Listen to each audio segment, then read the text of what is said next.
Karan asked me to ask you this, and I quote, "Why are you so private about your personal life?" Because there is no personal life. I think Karan was very interested in clothes, and when Duplicate was being made, I remember he was interfering in the clothes. One day, why are you interfering in the clothes? You're just the producer's son. I told Akshay Kumar that why don't you trim this hair because you're wearing a white shirt. And he was horrified. He said, trim this hair. Even nudity can be beautiful. Yeah. But it's very important the way you're looking at it. I felt lonely when my father passed away. I felt something when Sridevi ma'am passed away. I used to call her ma'am. She's the only actor who has to call ma'am. That one opinion cannot take away from the years of hard work, sweat, blood, stress, mind, days and hours that I've given it. What you wear is secondary. What you are is first. बड़े होते हुए society हमें condition करती है कि क्या होता है मैस्कुलिन और क्या होता है फेमिनिन। डॉल से खेलना अपेरेंटली फेमिनिन, जीआई जो से मैस्कुलिन, पिंक पहनना फेमिनिन, ब्लू पहनना मैस्कुलिन, रोना फेमिनिन और इमोशंस को छुपा के रखना मैस्कुलिन। अजीब है ना? और कई बार तो करियर्स में भी ये जेंडर के स्टीरियोटाइप देखने को मिल जाते हैं।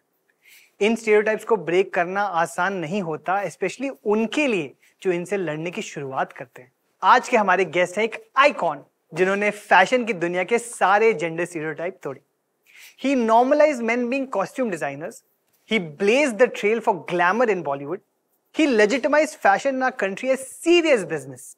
And he gave each one of us the aspiration कि शायद हम भी कभी इतने सुंदर दिख सकते हैं। I am so thrilled to welcome on our show a giant of Indian fashion, Manish Malhotra. God, I hope a giant doesn't sound like, too old. Thank you so much. Thank you, Nikhil.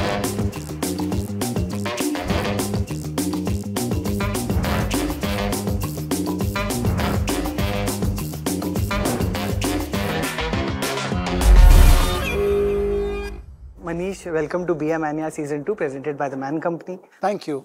I am so thrilled, so excited to have you here. I have been a fan of yours through many years, through many films. Kuch Kuch Hota Hai was one of my seminal films growing up. You've actually defined what cool is, and I'm so thrilled to be talking to you. Pleasure's all mine. Thank you. And do you say all these good things to everybody who comes on the show? I'm always nice to everyone, but I feel like I'm being extremely genuine to you. Thank you. So, how are you feeling today? Are you excited about this chat? Well, right now for me, it's like, being here with you and hearing such good things that you're saying and seeing the hard work that you've put in. There's a childhood picture of mine. There's some of my work there. And like you were, saying that you've been doing a lot of research. So that is always so heartwarming. So thank you. Yeah, I mean, of course. And I've seen so many of your interviews. And I know that, I hope that this conversation makes you reflect a little bit. We have this wonderful segment called Unboxing Boyhood. So we have this box of hopefully your nostalgic memories of childhood. Please have a look at that. That's like that patty. This is literally a patty. Oh my God, my picture. Oh, how did you get these pictures? Oh wow, this is my childhood. This is me with my mother. And I'm still, I live with my mother. Yeah. And that's with my parents. Oh my God, that's my Gold Spot ad. Okay. Wow, I should take these home actually. You must. This was modeling days when I was about 19. I wish Tell us about these slim. memories of growing up. Modeling seems like, oh my God, it seems too many years ago. I feel like when I was looking at those pictures and I look at you right now, I don't see much of a difference. You look pretty much the same, Manish. No. You have to at some point on this chat tell us your self-care routine, what are you doing to your hair, your face, because it looks exactly the same. Hair is a blessing. It's like in the genes. And मैंने बाल काले नहीं करवाए हैं, अभी तक ऐसे ही हैं. I actually I think, as Karan says, that I'm happy about the smallest of things, and food really makes me happy. Silsila, I love Rekha Ji's costumes in it. Trishul is another movie where I remember watching Trishul and looking at the lifestyle, and Shashi Kapoor invites Hema Ji for lunch to a hotel, and I was like, oh my God, people actually go to a 5-star hotel for a meal, and this seeing the golf and yoga and all of that lifestyle that Yash Ji's films showed. And the costumes and the you know, the kind of homes. I was always very wide-eyed when I watched all movies, but his movie especially even more. I mean, yes, she's one of my most favorite directors, and all these films. And oh my God, just the other day I was telling somebody, this is still 550. I've seen movies in 250. Yeah, like 2 rupees 50 paisa, and yeah, wow. Are these actual tickets? I mean, yeah, we have to make sure that you have Wow. some memories. Yeah. Like, I want to know, what was your childhood experience like? What was your boyhood like? My boyhood was only and only watching movies. In fact, just the other day I asked my mother, how come you never stopped me? Yeah. How come you never really... She says, you never troubled as a child on anything. You were a fair enough student. You never cried for anything. All you wanted to do was watch movies. Yeah. You know, so I was in heaven watching movies. Like, so for me, a Thursday holiday meant going and watching a 12 to 3 movie and then coming out and at times crying that I want to watch it again. Yeah. Then my parents would be like, abhi to dekhiye. And Saturday was a half day. Straight from school, I would go to watch a film. And Sunday was a family watch on television or something. Yeah. In my case, I'm just born with the love to films and clothes, like love for films and clothes. Because as far as I can remember, at the age of 6, I was like dancing on every song. And my mother got me a tuition teacher in the first standard, and she told my mother that, Mrs. Malhotra, your son is only speaking about my outfit is not matching my sandals. And so I would notice clothes, and I would tell my mother, you're wearing a wrong sari, it doesn't go with your blouse. And so when she would be going out, she would hide from me, they would comment karega. From 6th standard, I started drawing, I joined painting classes. That's how I passed my science exams, because my diagrams were really good. So the interest in clothes, movies, music, watching them wide-eyed, with full interest, noticing clothes, noticing costumes of actresses, watching lifestyle. And I'm really grateful to my parents for having encouraged that. Growing up with like 2 brothers, it wasn't odd at that time that, you know, here's a young boy who's interested in fashion, who's interested in, like, you know, clothings and talking about women's clothings. Did you never have this idea of what is a masculine trait and what is a feminine trait? You know, because a lot of, you know, people, when they are growing up, at least in our country, there is a sense of like, these are things that boys can do and these are things that girls can do. See, the thing was, in school, I was not looking out for a validation. Sure. So it was not that I stayed back to play a football match or a cricket match with my co-students or on a holiday. I would not enroll in it only. And neither did my parents say, oh, you have to do it. Of course, my brothers were much older and they would be like, why are you draping a dupatta, or why are you cutting a thing? But I think just to a point. And yeah, so I think it's very important for parents to back you. Yeah.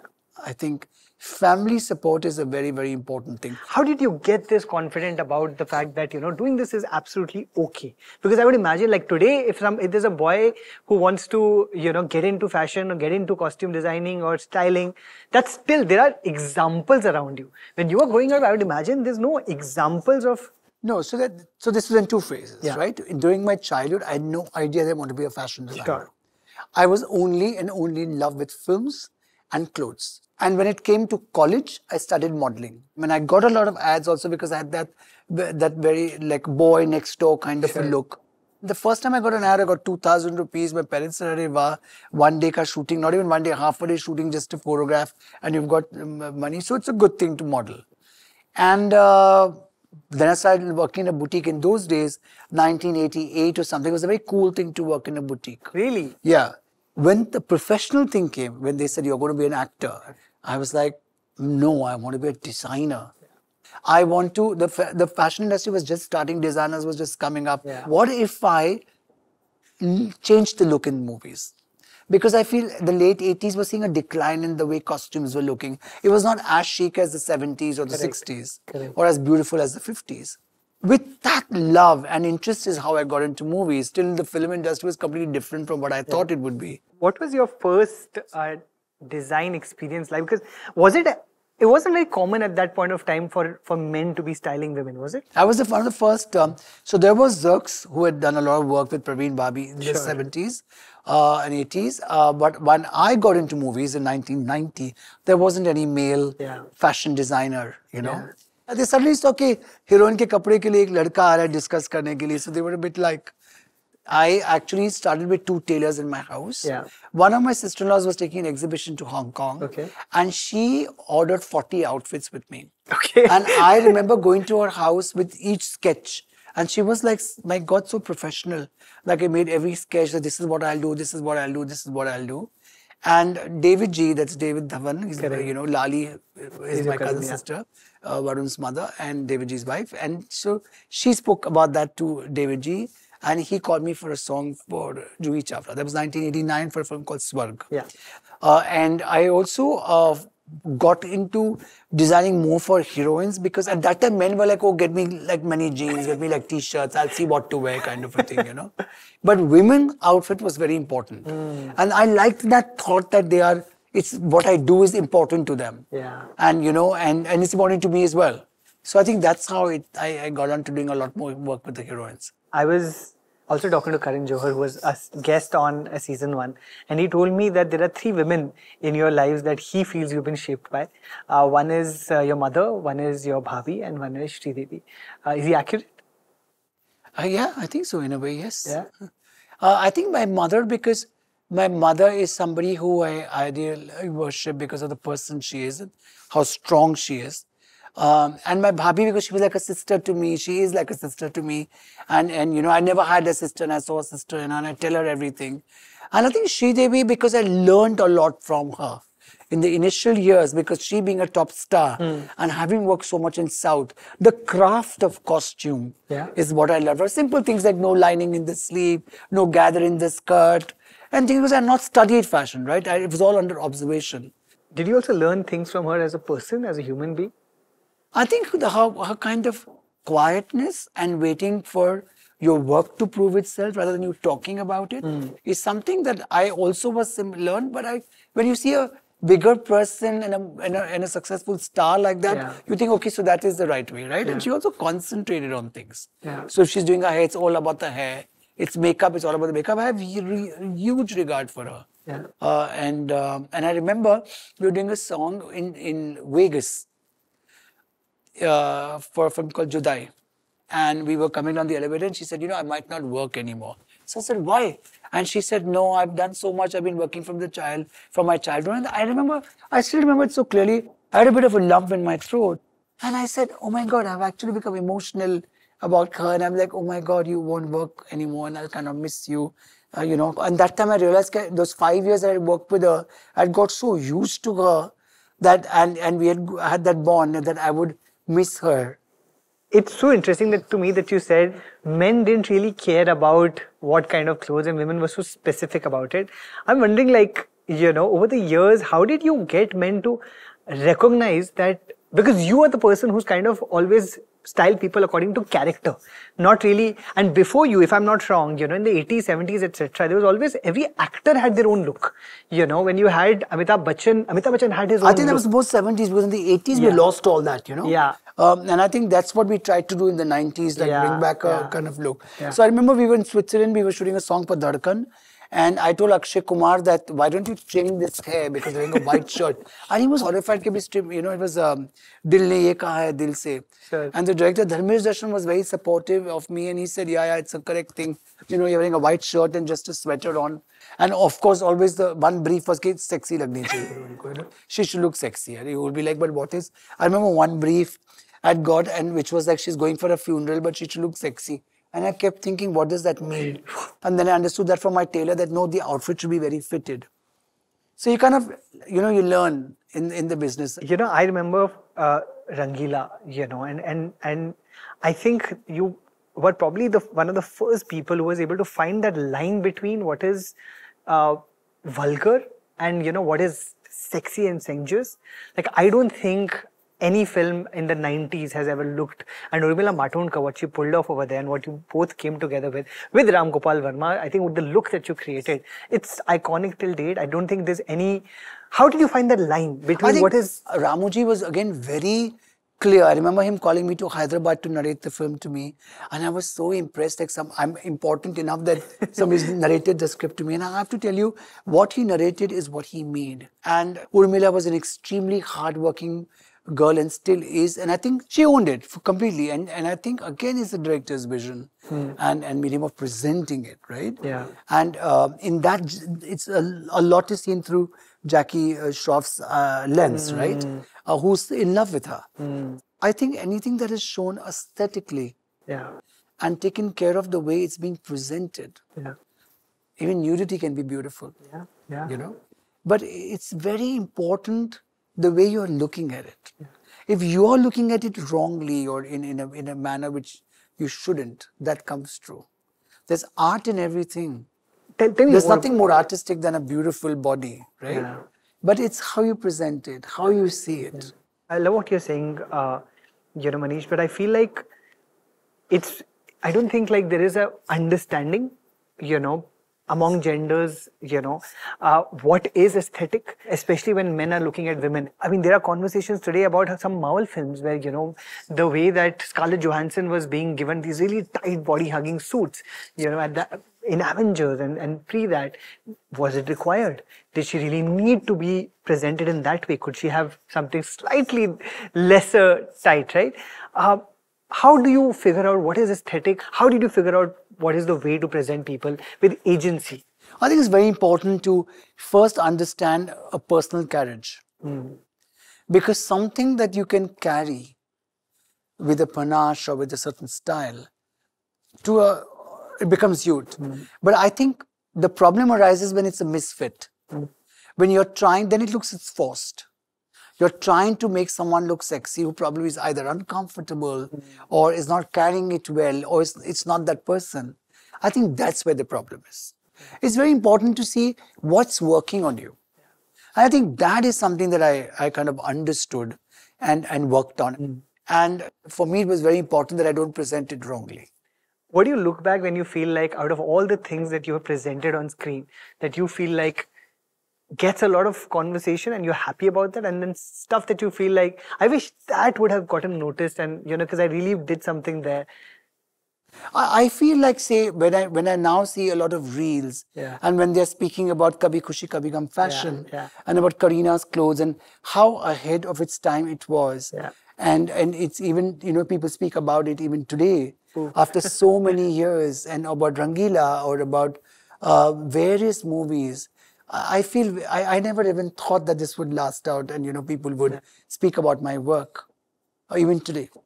And but there are lots of films like Pyaar Impossible for Priyanka Chopra where I thought her look was great, but it never really got that notice because the film didn't work to that extent. How do you reflect back on the outfits that you made over the years? Last year, Karan on the show spoke about Kuch Kuch Hota Hai and how he feels now that the gender politics of Kuch Kuch Hota Hai was very flawed in the way he treated Tina and Anjali, and even in the way that they were dressed up in a certain way, you were desexualizing one person, etc., etc. He says, now I would never do something like that. Have you ever had conversations like this with him or anybody else? No, I don't know. I don't look at it this way. I always feel that one character was into sports and sporty wear. She was somebody who was not really interested in glamorizing herself. Maybe she believed in just being herself and that was beautiful. Whereas the other person, for her, glamour was important and she was that person who thought about it. Both are right in their own way. How is one better than the other? And how is one lesser than the other? There's also a big conversation today about body positivity, which is not the case. Which is so lovely, isn't it? It's so lovely. I think no human being should ever feel they're lesser than the other. For me, I think that's always been the case. And I think it's so nice that there's body positivity today. There's a whole, there's such an inclusivity in everything. Even in fashion today, men are wearing backless, or they're wearing a trail, or they're wearing a skirt with a blazer. I think it's just fantastic what's happening. I think today people don't fear being themselves. And they don't. And in fashion, there's nothing right or wrong. Today people are wearing sneakers with a lehenga. They want to look glam for some time, but then they want comfort to come in. There's such a vibrance. There's such a vibrance around you today in terms of color and style and a whole, inclusivity that's come into fashion and the whole intermix that's happening. I think it's great. Manish, when did you become? Were you always confident in your own body? Or did you take time to kind of get comfortable with? I think I was fine. Yeah. I have a slim face, but my waistline goes up and down, and I'm obsessed with food, and I love a lot of food. But I think no, I've never really been. I don't think I've really been ashamed of it. Never. Yeah. But there have been times when I've gone on this crash diet, or I've really worked out and got really fit, and all of it. But if you're asking me that was it ever a mental block for me? No. Yeah. There have been phases I'm overworked and I put on a lot of weight. And then one fine morning I said, no, I want to really start walking and all that. But ashamed I never was. Yeah. But you never had like a mental health pressure ever to conform to standards around you? No. Yeah. Conforming to standards around you is something that I don't agree with. Yeah. It is about your own standard that you have to, If you are uncomfortable with it, then you should rectify it. Yeah. But you should not rectify it because of what people are saying or what they'll think. Of course, you always have friends saying, hey, listen, get healthier and all of that. Yeah. So I think I've never really confined it to what's expected out of me, but I've always done what I think is right. Yeah. When you look at men around you and the male ideal that they try to kind of follow, what do you think about that? Because I feel like there's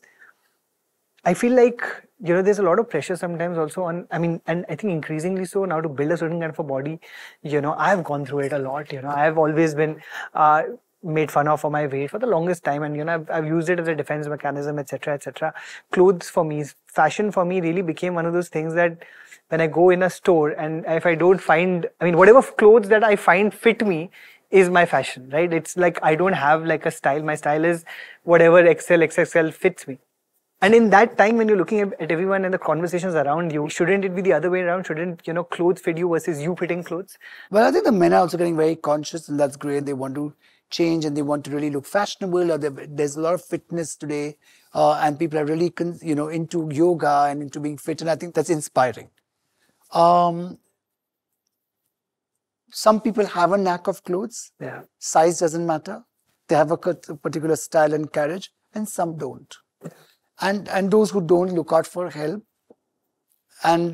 or just be themselves. But what I sometimes feel where it goes wrong is where they become very defiant about it or they become defensive about it. And then they go the other way, I'm going to do anything, I'm going to wear anything and I'll just come anyhow. And I think that's where the wrong note starts. Yeah. But otherwise, I think each one of us should be very comfortable in our skin and weight and not being into clothes and all should never bother because it's about you as a person. I think that's very important. Yeah. In fact, my own clothing is extremely simple. Yeah. It's not so attention driven. I told you, I spoke to Karan yesterday and he was just so effusive in his praise for you. And he said the nicest things. And he said that you finished about 32 years of friendship. He said it's been like 30 years. I wonder, I'd love to know about your friendship with him. When you first met him all those years ago, did you know that you would be friends for this long? No, so I actually met him. I'll tell you how. So Sridevi ji called me for Gumrah. Yeah. And that was produced by Yaar ji. Yeah. And so on set, I met Karan. Yeah. And then whenever I used to call Yashi, like to ask something and all that, so Karan would pick up the phone. Yeah. So I said, may I speak with Yashi? So one day he told me, you never say hi. I was like, oh, I'm so sorry. Hi, Karan, how are you? Can I speak to Yashi? It became like that, And then I met him a couple of times on set. And one night we decided to go out for dinner. And we chatted at that time. And I think that's how we became friends. Yeah. That is 1993. What was it about, meeting him that you guys became? Because I think Karan was very interested in clothes. Yeah. He was interested in what I do, which was like designing for movies. And he also loved films. I also loved films. And that's how we got close. And then the duplicate was being made, which Yashi was producing. I was doing Juhi Chawla's clothes.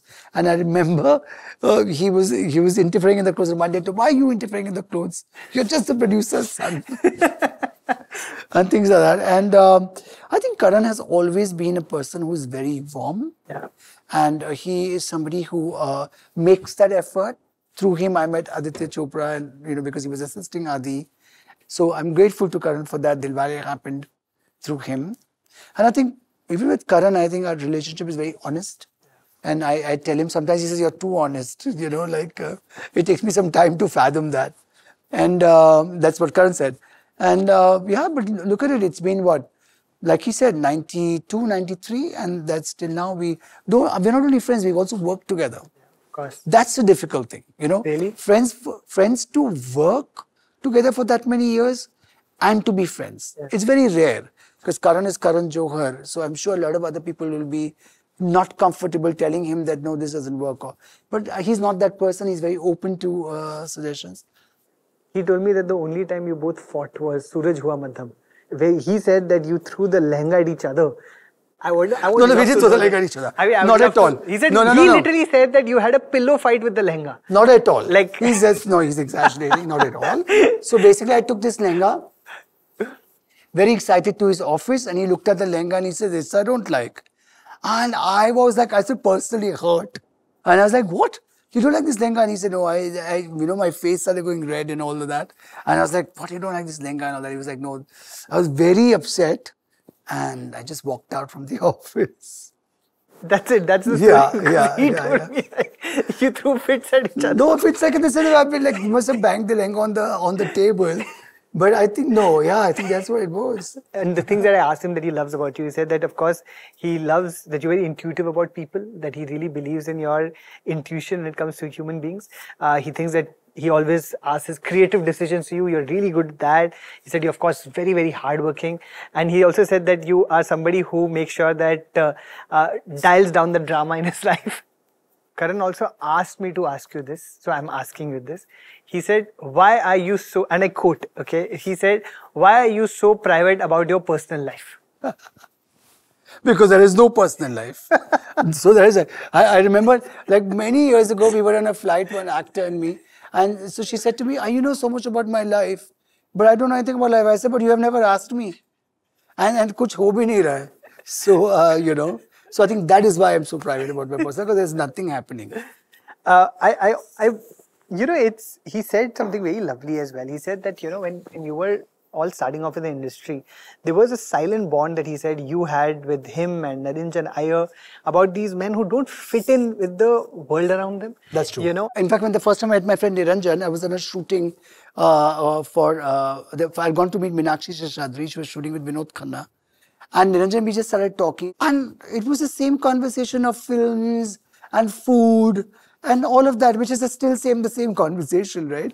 So I think that, and I think that's a very true thing which Karan said, that we kind of also connected because the industry was very different. Yeah. And then of course Karan went on to becoming a fabulous filmmaker.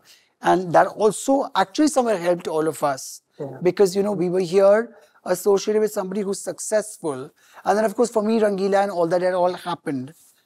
And so I think because we had concentrated on work and people had loved that work, I think that also helped us somewhere on being ourselves. Yeah. So not getting perturbed, just concentrating on what you've been asked to do or what you want to do. Yeah. And there comes a time when everything turns around you. Absolutely. And there is a certain kind of macho-ness and hyper-masculinity in the country, and it's also on the rise now in movies as well. How does that reflect on the fashion that you have to work on, Is that right now, I think it's very inclusive because, masculinity is you. Are you very masculine? Are you not very masculine? Not what you wear. Yeah. I think I'm a designer, but I'm still saying this. What you wear is secondary. What you are is first. Absolutely. I think gender fluidity is still something that is not very acceptable, unless, of course, in certain cities like Bombay, certain places, but I do feel like there is a pushback of men who are... How can we expect everybody to understand? It's not their topic. It's not something that they get. Interesting. It's like tomorrow when somebody is speaking about engineering. Yeah. And they might find me My God, the man doesn't understand it. But it's not my topic or a topic of interest. Yeah. So how can you, to a person who's not interested in fashion, who is very comfortable in his fitted shirt and trouser or his classicness, suddenly sees a man wearing a lehenga or something really off and outlandish, he is going to react. But that's not wrong because it's not in his thought process. But how do you normalize this then? How do you make it like... What is normal? Yeah. What is normal? Normal is all of us being together with different opinions, and something that works for you may not work for me, and something that works for me may not work for the other person. And I think being together side by side is what it is. There will always be a section who's not going to understand hyper fashion or not going to understand this whole bizarre fashion. A lot of times it's also being just done for effect. Yeah. Even me being a fashion person say, what is this? It's not required. It's just being done for eyeballs or for some more tick marks on social media. So there is always an opinion, right? On red carpet, on Cannes, or in the Met Gala, or everywhere. Yeah.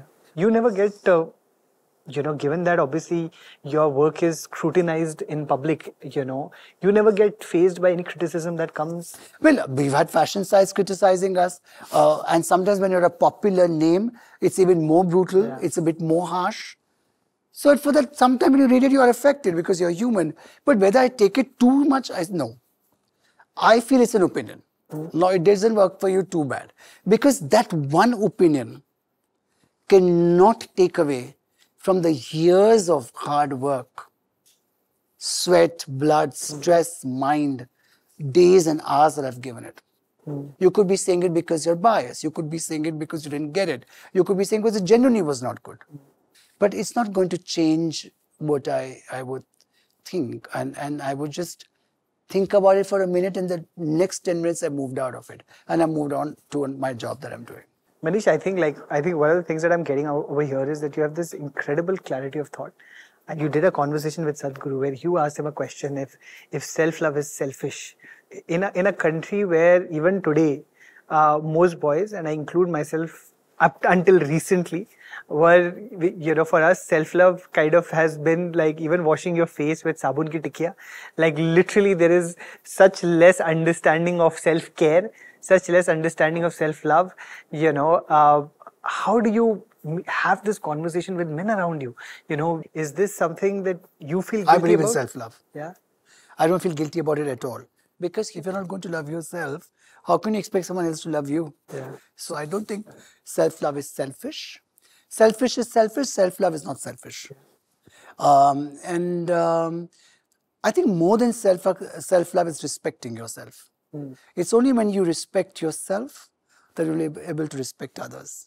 Karan also said on this, on Coffee with Karan this time, when he was speaking to Ranveer and Deepika about how he's seen a lot of couples over the years, and that's made him feel lonely. You've never felt that? Of course I have. Of course I do. I felt lonely when my father passed away.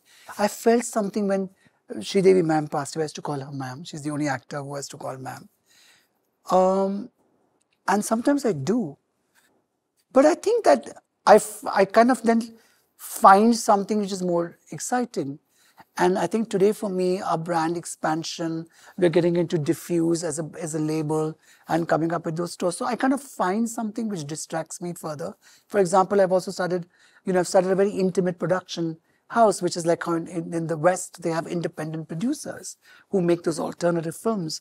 And I think today when I go home, I have those meetings, or on the weekend, I kind of like to be surrounded by work, and then that helps me not being lonely or feeling alone. Yeah. And I think now I've started enjoying it. I want to ask you about your films, but I just, because you mentioned your father's passing away, a lot of men are not able to process grief. Were you able to express yourself? Were you able to cry? Yes. And we also celebrated him. Oh, wow. Because he was 91 and he didn't really have an illness except for the old age where his health was deteriorating. And he was again a man who was happy. I mean, he had the last 6 months, he had that pipe, In that pipe also he would want whiskey. Because he used to have this one glass of whiskey every night. And he would watch songs and all that. So I think people like that have to be celebrated, who've lived a good life, sincere, honest, and never troubled, never been troubled, and hope that we all have that kind of a life. And, of course, losing a parent, losing a dear one is always a grief within your heart. But the truth also of life is that it's not going to be forever. Manish, when something like this happens, when you lose a parent, you also start thinking about your own mortality, right? You also start thinking about life and what you have ahead of you. How have you looked at aging? Well, I think from the age of 40 to 50, I've had my best time. But it took me time to come to terms with me being 50.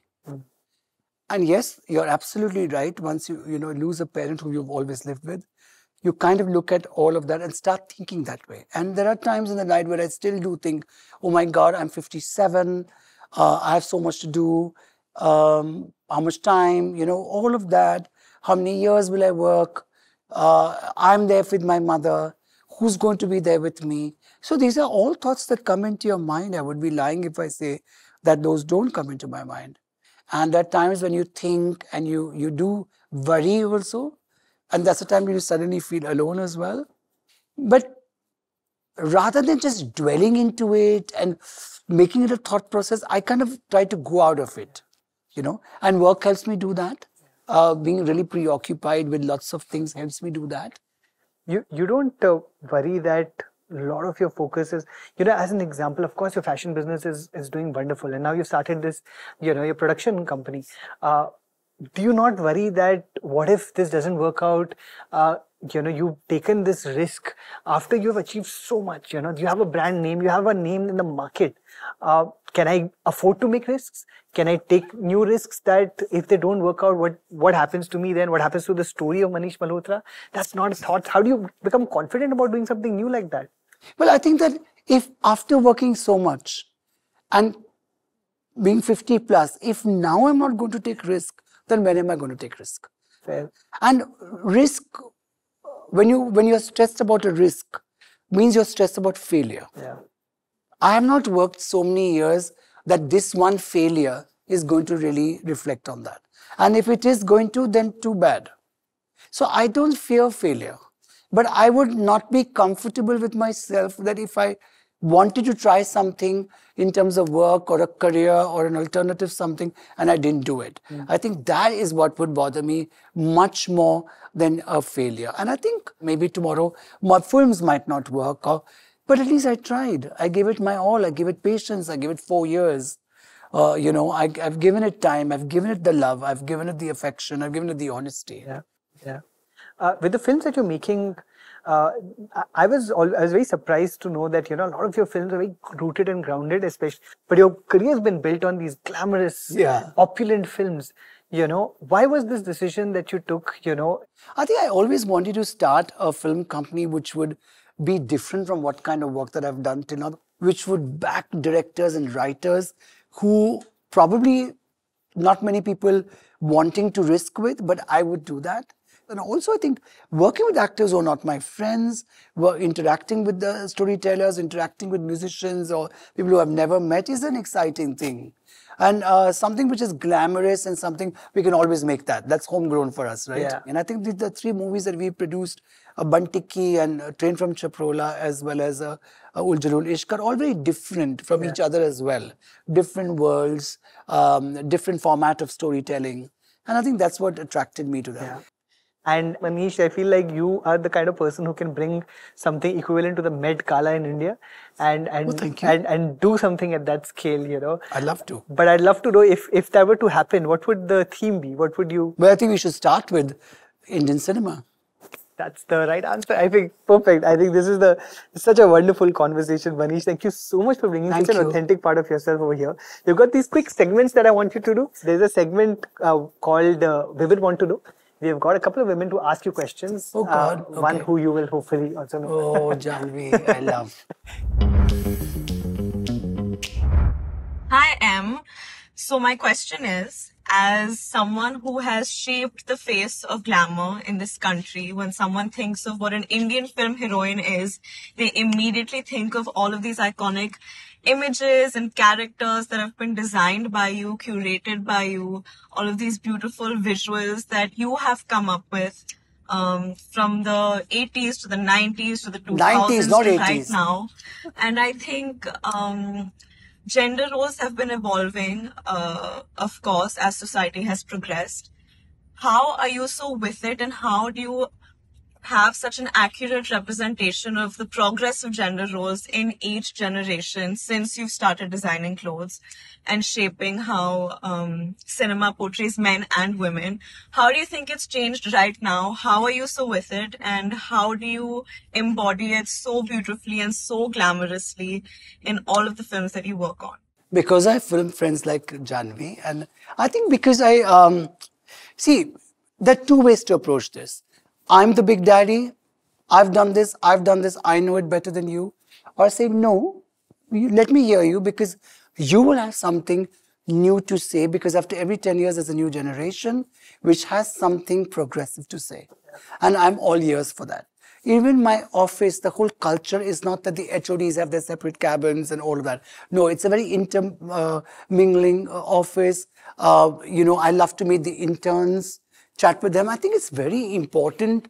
And whether all Jahnvi or all my younger friends, I give them time. I love to meet them, hear what is their viewpoint on everything. I think it's very important to be listening to the younger generation and keeping your mind and heart open. I love that she calls you M. Yeah. I don't know. First she said Manish Uncle, I said you can't call me. So then she said Manish should be yours. Then she said MM, and then she made it M, so it's M. Yeah. I also like M. Yeah.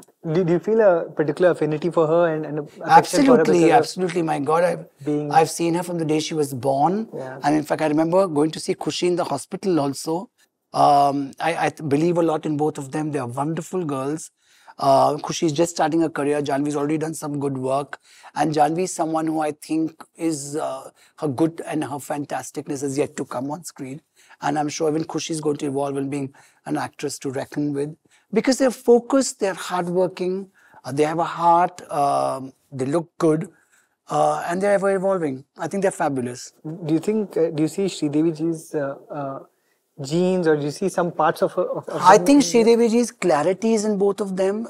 The fact that they don't really speak about anybody, they are very, focused on their work is exactly how ma'am was. Amazing. This is one of our rapid fire segments. Oh God. Rapid fire Karan Johar has made it really famous. He's the OG of rapid fire. Yeah, it's called kind shoutouts. I'm going to read out some adjectives. You just have to tell a man that comes to your mind. It's very simple. Okay. A man with the most main character energy. Ranveer? Yeah. I would think Ranveer, yeah. He just owns it. I love it. He does own it, yeah. A man with the best wrist game. Shah Rukh Khan? Yeah. Why would you say that? He's charismatic. He's not only a phenomenal actor. First of all, he looks the same. Or he's so fit. He just is like whenever I meet him, I said, your body is the same. He's like, it never changes. He's so fit. And I think he's charismatic. He's so intelligent when he starts speaking or drawn to him. Yeah. I think he's completely, he's the wrist game on kind of person. A man whose wardrobe you'd like to see. Steal. Yeah. Kisi ka bhi nahi. I like my own wardrobe, which is all black and classic and simple. A man who's... Definitely not Karan's. Why? Definitely not. Why? I think I'm happy in my own simplicity. A man who's most comfortable in his own skin. Besides me? Besides you. I think Karan is comfortable in his own skin. A man you love styling over and over again. I think we make a lot of clothes for Vicky Kaushal. And he's again someone who's looking very good in what he does. What I like about all the actors of today also, that they're so open to experimenting. They want to carry off what they can carry off, and they look good in everything. So it's such a good thing. Vicky was our opener of this show. He has his own charm, right? He's the has his own carriage. He has his own... I absolutely love him. The sexiest man in our country. Sexiest man? I would say Shah Rukh Khan. I mean, you can't argue with that. Yeah. I mean, that's a great answer. Yeah. Correct. Fair. The kindest man you know? I mean, I loved Yash Chopra. I loved Yash Johar, that's Karan's dad. There were two people in the film industry that I didn't only look up to. They were such good men, They were lovely men. Yeah. A man who's portrayed masculinity best on screen among the current Dharminder. Dharmender ji. No one's looked like Dharmender ji, Vinod Khanna, all of them. I mean, you know, Amitabh Bachchan, of course, Amitabh Bachchan ji. But I would say Dharmender, yeah, for sure. I don't think there's ever been a hero as good looking as Dharmender on screen. I mean, that's Dharam ji. Yeah. A man who makes you blush. Makes me blush. I'm waiting for that man who would make me blush. Or that woman for that matter. I don't know. I don't think somebody makes me blush. Man who makes you feel safe. I think my family, my brothers, I think my friends, you know, Karan, Niranjan, my managers, the Nitin, who works with me closely. I think they are all people around me who make me feel safe. No, I absolutely agree. So, our final section is something that always puts a smile on the faces of the men on this couch. It's a section called Men Complimenting Men. It's presented by the Man Company. Oh, finally, some compliments have come my way. So, there's a lot of lovely men who have given some beautiful compliments to you. I want to read them out and. I also want to read them. Yeah, tell me what you feel. Oh. So happy. It's all your passion and incredible talent for over 3 decades. Karan Johar. How lovely. See, imagine I picked up his shit first. The first one, yeah. And there's only one of his, by the way. Yeah. Well, that's the Kshitij Singh. Being an architect, having more than 13 years experience, I must say you guys will be the revolution in the interior design industry. Manish Malhotra, Gauri Khan, congratulations for this new journey. Bonito Designs official, my wishes with you. Sweet. Yeah. Oh, nice. Are you excited about getting into this? Well, yeah. Every field is always more exciting and encouraging. So this is Arman Malik. I've always found him to be an inspiration. His fashion sensibilities and the way he wears his personality on his sleeve has helped me own my identity in ways I can't type in a YouTube comment. I'm sure there are others like me. Just know that you're doing great, Mr. Malhotra. That's very sweet. Sweet. When you read something like this... These can I take home? Please do. Viraj Raval, 9042. It is always fantastic to know such a famous couture designer and donning many hats, minding his own business, secure under his own skin, and doing his absolutely best like he always does. That's how blissfully maintained his friendships and relationships. Oh my God, wonderful way to be. So this is very interesting because I don't know the person, but still the person knows that I mind my own business. That's interesting. That is. For people to even notice that or know that, right? Yeah. I don't have to read all. No, of course not. You can, as many as you want. Though I love to actually. Yeah. Because they're all praise. Yeah. I'm Manish. If possible, then please share your diet and fitness regime. Thanks. Nowadays, you don't want to know my diet. Once you know my waistline, you will run away from it. I am Alexandra. You looked a lot like SRK. Why you didn't try acting? By the way, jab jago tab sabera. You're still in a very good-looking shape. With the position you hold now, you can get many web series for sure. This is, what do I say? Thank you. But when people compare to Shah Rukh Khan, what do you have to say for that? He needs glasses. But thank you. Arjun Kapoor. Now we know where Punit Malhotra gets it from. Arjun is very witty. He's talking about style, is it? Where he gets his style from? I thought he was talking about looks. I don't know what he's talking about. But Divesh Daira, this man is like the finest wine in the world. Which means he's growing older. Jitesh Pele, you haven't aged one bit. Jitesh is a very dear friend. You haven't aged one bit, meaning I have aged. That is okay. Can I just Congratulations, Manish, so proud of you. It's a long way from the fashion show in Elphinstone.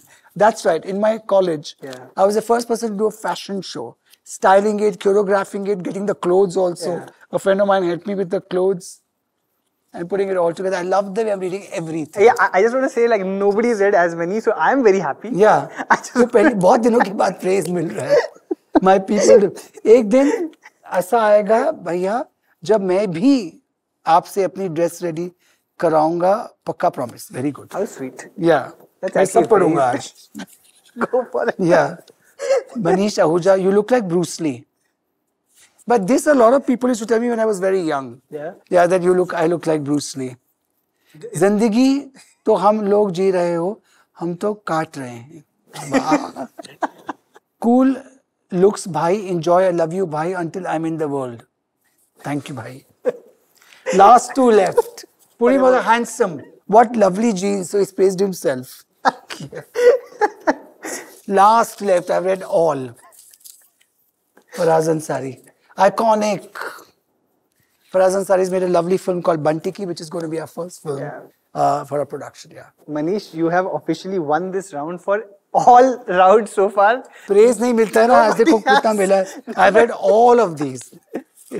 This is my gift today because it's so much of praise जो बहुत मेरी unit नहीं मुझे बोलता ना मेरा assistant मुझे देते हैं कोई नहीं देता तो मैं ये साथ में लेके जा रहा हूँ. I mean, again, Manish, thank you so much. Thank this you. Was so wonderful. You've spent so much of your time here. You've given us such authentic answers, and I think what I'm really going to take back from here is just someone who's extremely comfortable with who you are as a person. I've really come across people who have this clarity of thought, this understanding of their own morals, this understanding of who and where they stand in the world. And someone, I mean, it's not just your fashion that's iconic, it's also you as a person. I think Faraz is absolutely right. Thank you so much for coming on this show. I really, really appreciate it. Thank you.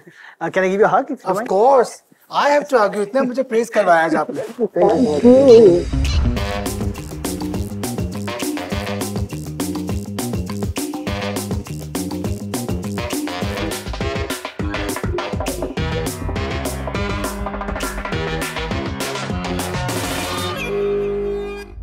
Be a man, yaar. But उससे पहले be a human, यार. If you loved the conversation with the iconic Manish Malhotra, please like, share, subscribe to VRU on all platforms. Thank you for tuning into Be a Man, yaar, presented by The Man Company. Listen to the extended and unfiltered conversations before any other platform, only on Amazon Music, included with your Amazon Prime membership. Once you lose a parent who you've always lived with, you kind of look at all of that and start thinking that way. And there are times in the night where I still do think, oh my God, I'm 57. I have so much to do, how much time, all of that. How many years will I work?